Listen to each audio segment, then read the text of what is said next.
Muy buenas noches, amigos, y bienvenidos a Pasaje a lo Desconocido. La Segunda Guerra Mundial, la más grande de toda la historia y también, sin dudas, la más comentada en cualquier medio de difusión o artístico de toda la historia. Pero Cuba, los cubanos, ¿tuvieron alguna relación o participación en la Segunda Guerra Mundial? ¿Cómo fue? ¿Le interesa? Acompáñeme aquí en Pasaje a lo Desconocido. Y para respondernos esta y otras preguntas, Cuba y la Segunda Guerra Mundial, tengo el placer de recibir en el estudio al profesor Reinaldo de la Fuente de la Facultad de Filosofía e Historia de la Universidad de La Habana. Buenas noches, profesor, bienvenido y directo en vena entramos en materia. Cuba participó formalmente en la Segunda Guerra Mundial. ¿Cómo participó? ¿No participó? ¿Quiénes participaron? ¿Cómo fue? ¿Y aquí ocurrió algo cerca de nuestro territorio o en territorio de Cuba o no? Adelante. Bueno, Cuba está inserta en América Latina, es decir, es difícil hablar de la posición de Cuba sin tener en cuenta el concierto de las naciones latinoamericanas y por supuesto el papel de los Estados Unidos.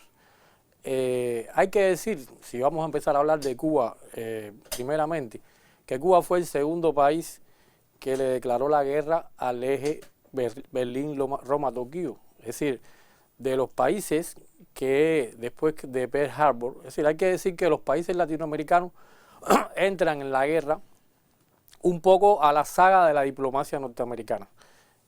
Los Estados Unidos habían reconstruido todo el sistema panamericano a partir de una serie de conferencias de cancilleres. La primera de ellas importante que tenía que ver con las cuestiones de la guerra en el año 39, que fue la conferencia que se hizo en Panamá, después hay otra en La Habana y hay otra después en Río de Janeiro. Entonces Cuba forma parte del primer grupo de países, es decir, cuando estalla la guerra, por supuesto los Estados Unidos declaran la neutralidad hasta Pearl Harbor, es decir, hasta diciembre del 41. Después que los Estados Unidos entran en la guerra, hay una serie de naciones latinoamericanas, de países latinoamericanos, entre los cuales está Cuba, que es el segundo país que le declara la guerra de los países latinoamericanos a la Alemania nazi. Y a partir de ahí, entonces, se puede hablar de qué posición tuvo Cuba con respecto a la guerra. Hay muchas anécdotas, hay una anécdota famosa que dice que cuando Batista, hay que hablar un poco qué pasaba en Cuba en esa época. La mayor parte de la guerra, es decir, del 39 al 45, coincide con el primer gobierno constitucional de Batista, del 40 al 44. Esto es una época también muy compleja en Cuba, es la época de la Constitución del 40, es la época en que después que los Estados Unidos entran en la guerra se da la alianza anglo-soviética norteamericana, porque los soviéticos también estaban en guerra con la Alemania, y Batista, que primero fue muy represivo, muy de su tradición de la década del 30, en ese periodo empieza un proceso de apertura democrática, ¿no? En ese periodo de el 40 al 44, ese único gobierno constitucional que tuvo Batista.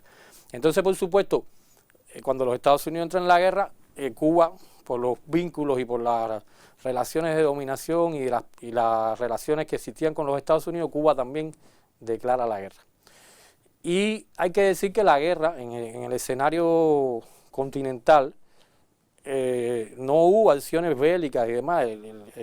Las acciones bélicas ocurren propiamente en el territorio europeo o en el norte de África o en la región de Asia, pero en América Latina solamente lo que ocurre es un combate naval, que es cuando la escuadra inglesa, un combate entre el Graf Spee, un acorazado de bolsillo alemán, que combate con tres acorazados ingleses y que termina refugiándose en la bahía de Montevideo y después su capitán decide hundirlo. Eso es un acontecimiento muy famoso, se conoce como la batalla del Río de la Plata, ¿no?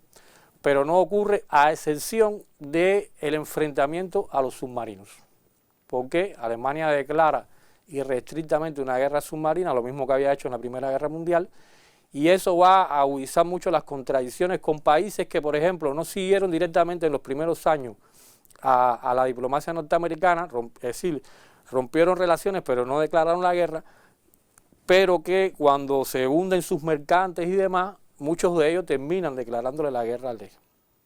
Por ejemplo, el caso de Brasil, el caso de México. Bien. Cuba perdió embarcaciones en la guerra. Los submarinos alemanes hundieron 7 barcos en Cuba. Los submarinos alemanes, vamos a aclarar eso, son submarinos alemanes de la Alemania nazi que están por nuestra zona. Exacto. ¿Y qué hundían? Hundían, es decir, recuerda que en la Segunda Guerra Mundial era muy importante los abastecimientos a Europa. Europa reorientó su economía, los países beligerantes reorientaron su economía a una economía de guerra, requerían materias primas, alimentos y demás, y para poder garantizar el comercio, por supuesto, la estrategia de Inglaterra era impedir el abastecimiento también de Alemania, ¿no? Y la estrategia de Alemania era romper los abastecimientos a los aliados, a Inglaterra fundamentalmente. Entonces por eso usó la guerra submarina y restricta.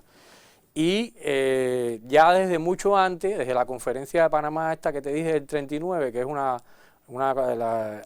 reunión de consulta de cancilleres, ahí se había establecido un área de 300 millas que las potencias beligerantes deberían abstenerse de hacer hostilidad, y si se dañaban los intereses de alguna nación latinoamericana, se consideraba una agresión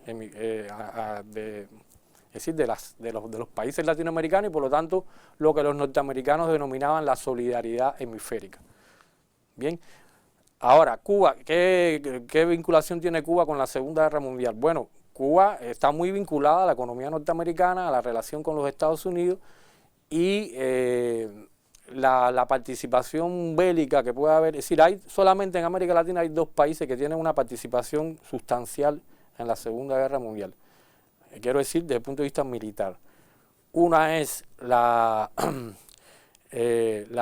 Fuerza Aérea Mexicana. Se crea una Fuerza Expedicionaria Aérea Mexicana que participa en la Guerra del Pacífico, fundamentalmente en Filipinas, en Formosa, alrededor de varios pilotos mexicanos que tienen acciones importantes ahí en la contienda del Pacífico, y los brasileños que han participado en las 2 guerras mundiales. Los brasileños envían más 25.300 hombres que van a tener una participación importante en el frente italiano, unido a las fuerzas anglo-norteamericanas ahí.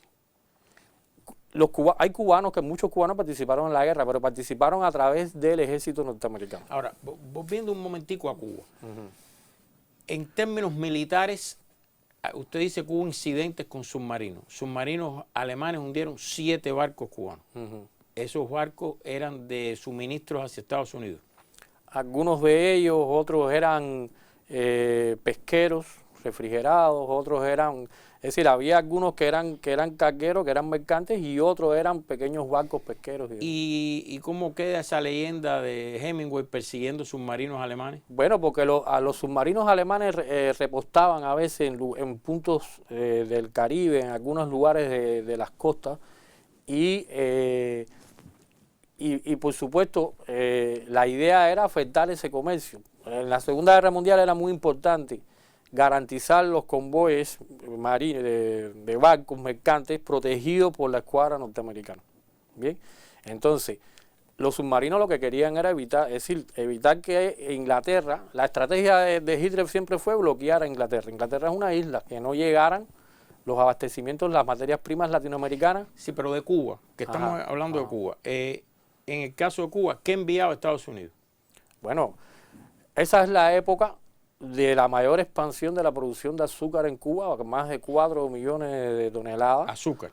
De azúcar, fundamentalmente. Los Estados Unidos eliminan, en ese periodo, la ley Costigan-John, que era la ley de cuotas azucareras. Y entonces compraron todo el dulce cubano, todo el azúcar que podían comprar, porque los Estados Unidos en la guerra, hasta inicialmente cuando gozaron de la neutralidad, y después ellos se van a convertir en los exportadores de las materias primas latinoamericanas hacia Europa. Y en el caso de Cuba, estaba el azúcar. ¿Qué otro producto? Bueno, había níquel, pero fundamentalmente las azúcar. inversiones grandes de níquel de Estados Unidos en Cuba se hacen durante la Segunda Guerra Mundial o por la Guerra de Corea. Bueno, yo creo que es más de la Guerra de Corea. Sí, no te puedo dar ese dato exacto, pero normalmente la mayor parte de las exportaciones al mercado norteamericano era el azúcar. El azúcar principalmente. El azúcar. Ahora bien, en el caso de Cuba, Usted dice que no hubo una formación como en el caso de la Escuadra Aérea Mexicana que peleara representando oficialmente a Cuba, sino eran personas dentro del ejército americano. Exacto.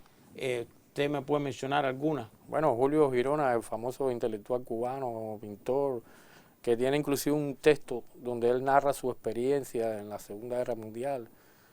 Y no recuerdo otros, pero sé que hay varios. René Vallejo, ¿no? El doctor René Vallejo no peleó. También. Ahora bien, dentro de Cuba hubo, como en algunos países, simpatizantes de la Alemania nazi organizados, ¿o no? Sí, cómo no. Aquí hubo un partido nazi, hubo una filial de la Falange también. Lo que pasa es que no tuvo la magnitud que tuvieron en otros países latinoamericanos, donde sí realmente existieron partidos filofascistas de masas.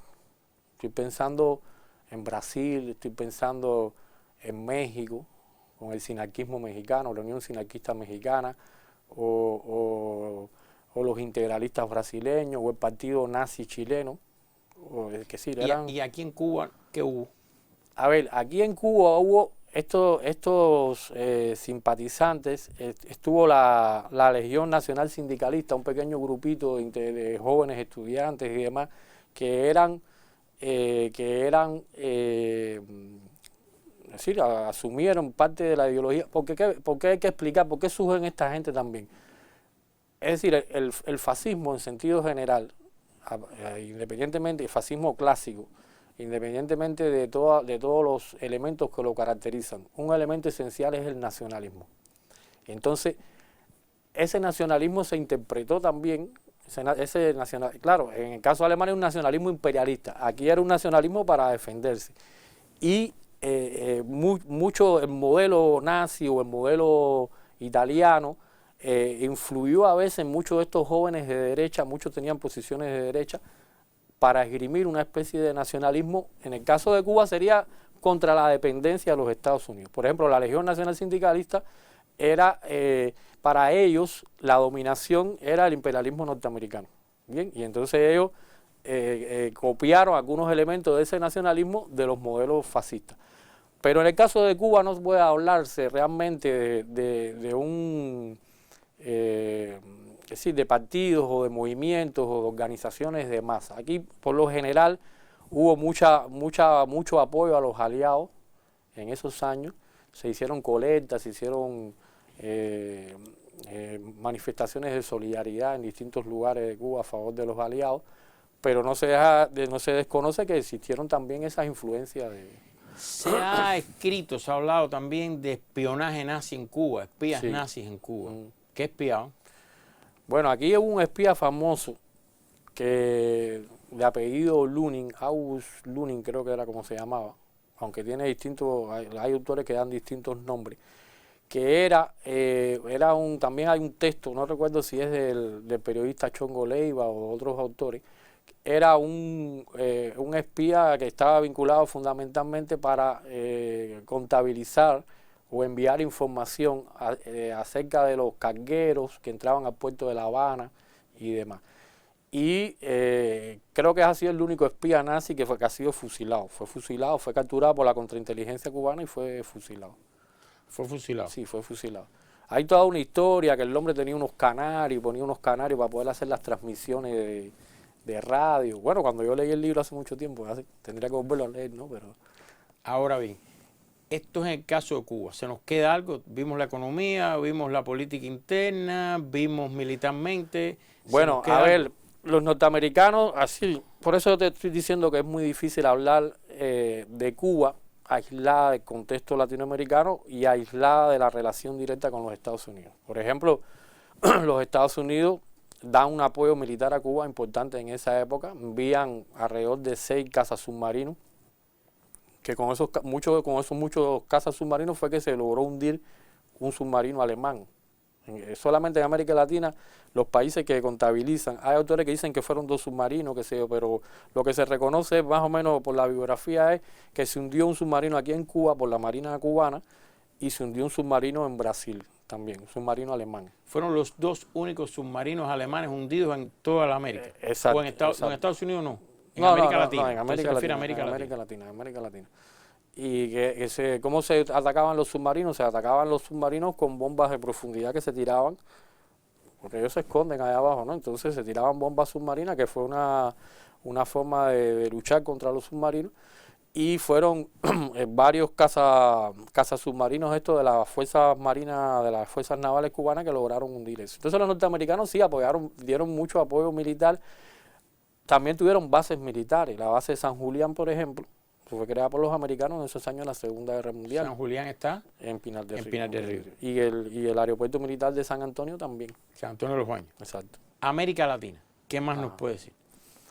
Bueno, América Latina, a ver, yo te decía que no puede decirse que ocurrió, el escenario territorial de la guerra no fue aquí, pero la guerra trastocó el orden mundial, trastocó las relaciones económicas, las relaciones comerciales y demás, y eso generó muchos procesos económicos en América Latina, procesos políticos, y hay que decir que los años de la guerra, en los primeros años de la guerra hubo escasez. En Cuba también hubo escasez, hubo que regular los abastecimientos y demás, pero en sentido general, en el comportamiento de la economía, fue una época de prosperidad económica, porque a pesar de que nosotros vendíamos las materias primas, es decir, hubo una reorientación del comercio hacia los Estados Unidos empezaron a adquirir casi todas las materias primas latinoamericanas. Hubo dos países que se mantuvieron neutrales en la guerra, fueron Argentina. La situación más paradójica alrededor de la Segunda Guerra Mundial tiene que ver con la Argentina, sobre todo. Pero bueno, Chile y Argentina, a diferencia de la Primera Guerra Mundial, que hubo más países que mantuvieron la neutralidad durante toda la guerra, hasta el año 43 Chile se estuvo neutral y Chile después entonces rompe relaciones y ya tardíamente también declara la guerra. Y la Argentina rompe relaciones en el 44 y declara la guerra en marzo del 45 y Alemania se rinde en mayo del 45. Entonces, son los casos más, pero en sentido general, a nivel del comportamiento económico, fue una época de prosperidad porque las materias primas se valorizaron por la demanda de guerra. Esto que usted ha mencionado de Chile y Argentina, ¿tiene alguna relación con el famoso episodio posterior a la guerra que se dice que hubo un éxodo grande de antiguos nazis militares o políticos hacia el cono sur? A ver, los nazis después de la guerra emigraron a varios países, pero indudablemente lo que más se valoró en eso, además de la posición tardía o de la neutralidad que se mantuvo, o la posición tardía en romper las relaciones, tenía que ver mucho con las comunidades alemanas que había en América Latina. En la década del 30 se dice que en América Latina había más de 1 millón de alemanes entre alemanes y descendientes de primera generación en países, habían muy nutridas colonias alemanas en muchos lugares latinoamericanos. O sea, 1 millón de alemanes habían emigrado. Entre alemanes y alemanes de primera generación, nacidos aquí pero hijos alemanes, que prácticamente hablaban alemán, iban a colegios alemanes. Los alemanes habían tenido mucha relación en los años de la guerra. Habían tenido mucha relación económica, a tal extremo que comercialmente era el segundo socio comercial de América Latina cuando estaba la guerra, después de los Estados Unidos. Había países que compraban casi el 30 y pico % del comercio se hacía con Alemania. En algunos países como Brasil. Brasil tuvo muchos vínculos con Alemania hasta que ellos le declaran la guerra a los alemanes. Pero está el famoso episodio de Olga Benario, por ejemplo, la esposa de Luis Carlos Preste, que Getúlio Vargas se le envía a los nazis y muere en un campo de concentración. Me está hablando de 3 personas que a lo mejor algún televidente no conoce bien. A ver, Luis Carlos Preste, muy conocido en Brasil como el Caballero de la Esperanza, después secretario del Partido Comunista, uno de los líderes del movimiento tenentista en Brasil, que fue un importante movimiento en la década del 20, es ganado para la causa del comunismo por la Internacional Comunista, por el Partido Comunista Brasileño, va a la Unión Soviética y ahí en la Unión Soviética conoce a Olga Benario, la esposa de ella, que era un cuadro de la Internacional Comunista que lo debía acompañar para hacer la revolución en Brasil. Eso ocurre en un contexto muy complejo en Brasil, que es la época de Getúlio Vargas y demás, y a partir de la revolución del 30 en Brasil, y se hace un levantamiento comunista en el 1935, Preste es encarcelado y su esposa, que era, porque al final era un cuadro comunista alemana, judía además, y termina también siendo capturada por el régimen, por la policía de Vargas y enviada a los nazis. Y en Brasil había un importante movimiento fascista, que era la Alianza Integralista Brasileña, que saludaban igual que los nazis, tenían unas camisas verdes, tenían sus insignias, que apoyó inicialmente a Vargas, y en esos años del apoyo a Vargas, que termina con la formación del llamado Estado Nuevo, que era un Estado con inspiración fascista, en ese periodo es que se envía, que Vargas envía a Olga Benario a los nazis. Ahora, ya no nos queda tiempo, pero con relación al final de la guerra y la famosa o no masiva emigración o gran emigración de nazis hacia América Latina. Es lo que más se habla es si Hitler no murió y que si lo han visto aquí, que si en Colombia, que si en Argentina, en América Latina. Su opinión sobre eso. A ver, yo creo que eso es una proyección sensacionalista de los medios. Igual que fue el famoso diario inédito de Hitler, que costó que Hugh Roper, un famoso historiador inglés, haya sido muy vituperado, porque él certificó como que los diarios eran fidedignos. Después se supo que era un gran engaño. Y Hitler igual, para mí Hitler murió en el búnker igual, y la prueba más fidedigna que hay de eso es ¿cómo se llama esto? La dentadura. La dentadura, que se busca al dentista de Hitler y demás, y se compara con la dentadura del cadáver incinerado que aparece ahí en el búnker, y esa es la mejor prueba de... ¿Y otros nazis famosos pueden haber venido hacia aquí? Aparte de Mengele, el famoso caso Mengele, bueno, otros más. Está el famoso carnicero de León, Klaus Barbie, en Brasil. Está este famoso que después la Mossad israelí hace el operativo en Buenos Aires y lo captura, Adolf Eichmann, que había estado muy vinculado con la cuestión de la solución final de los judíos y demás. Y hay otros muchos más, porque hubo muchos colaboradores de menor categoría que también vinieron y se refugiaron, algunos en Brasil y demás. Pero estos son los más famosos, ¿no? Eichmann, Mengele, Barbie, bien. Aunque usted no lo crea, se nos acabó el tiempo y este es un programa que da para mucho más, solamente con los nombres que se mencionan. Yo lo quiero invitar ahora a usted a que me acompañe un momentico a nuestro momento de el accionista. Nosotros tenemos lo que cariñosamente llamamos los accionistas principales, que son los televidentes, y le decimos así que nos vamos un momentico a ver qué nos tiene hoy el momento de los accionistas principales. Bueno, aquí tenemos a Juan Ramón Ruiz. Nos escribe por la página de Facebook, dice: Taladrí, saludos, por favor retoma alguna vez las civilizaciones perdidas, sumerios, acadios, babilonios. Ahora que tanto se habla de Irán, de los partos y persas, me gustaría mucho un programa donde se hable si de verdad los romanos llegaron hasta China, si existe una ciudad o región llamada Lijiang, que viene del vocablo legión, y si es cierto que por ADN muchos habitantes de allí presentan rastros genéticos caucásicos, producto de esto. Bueno, muchísimas gracias a nuestro accionista. Este es un tema histórico, pero creo que no es su especialidad. No. Ninguno de los que están hablando aquí. Hay una película sobre esto, muy interesante. No me acuerdo de quiénes son los actores ahora, pero hay una película sobre esto, de si se hubo una legión china que llegó allí, legión romana que llegó a China y todo eso. Así que vamos a ver, con mucho gusto, nos interesa mucho. Los temas históricos tienen su polémica en cuanto a niveles de audiencia, pero tratamos siempre de hacerlo.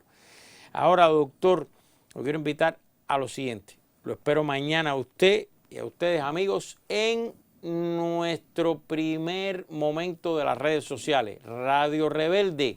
Ahí está apareciendo en pantalla. 12:15 del mediodía, 12:15 p.m. en Radio Rebelde. Si hay deporte por FM, si no hay deporte por las dos frecuencias. Ahí va a estar el profesor respondiendo llamadas y hablando de todos estos temas. También, si usted no tuvo oportunidad de ver el programa, si quiere volver a verlo, si vive fuera de Cuba, si quiere recomendárselo a alguien, aquí está nuestro canal de YouTube, donde se pone el programa y también opiniones de ustedes. Si le gusta el debate, el sitio es Cuba Debate. Ahí se pone el podcast, o sea, el audio de esta conversación y también la transcripción para que usted ponga sus opiniones. Profesor, lo invito a que cuando esto suceda usted participe, responda preguntas con las opiniones de los amigos en Cuba Debate. Y finalmente nuestra página de Facebook, La Estrella, de donde viene la mayoría de lo que recibimos del momento de los accionistas. Ahora sí, se nos acabó el tiempo. Yo le quiero dar las gracias, profesor. Quiero decir que este programa es un ejemplo de cómo lo importante aquí es empezar a partir de estos pocos minutos y buscar, profundizar, leer, alimentar nuestro cerebro de información, de conocimiento, y con la ayuda de usted, que le reitero las gracias, y lo que ustedes busquen, lean, analicen y profundicen, como siempre les pido al final que saque usted sus propias conclusiones. Buenas noches.